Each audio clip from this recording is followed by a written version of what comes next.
Hello, I'm Pastor Kenny Callahan, and this week I'm studying a passage of Scripture from John's story, chapter 14, verses 1 through 14, where Jesus says, "Don't let your hearts be troubled. You have faith in God, have faith in me as well."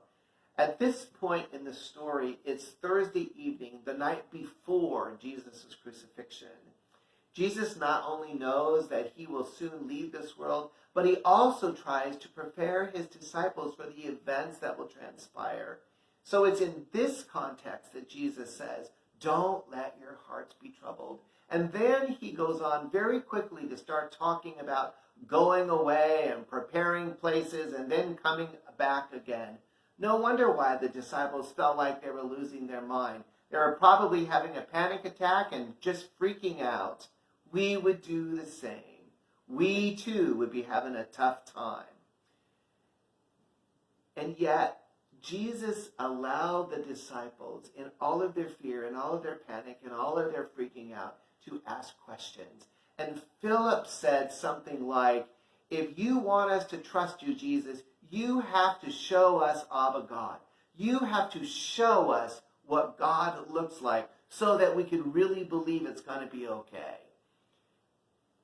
And yet, at the same time, I've been thinking that we would be asking the same question when we're at our wit's end, desperate for some hope that things will get better in our lives, desperate that the pain will end. We too have to see God.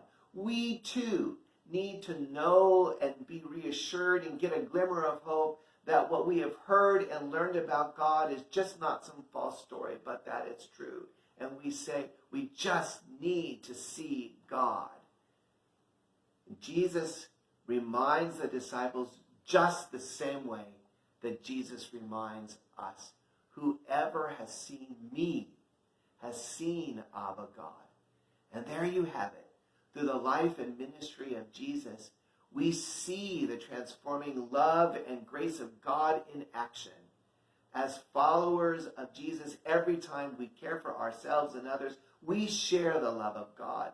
Every time that we listen with concern, every time that we share a smile and a touch of healing, we share God's love. And in so doing, we share the reality of what God looks like.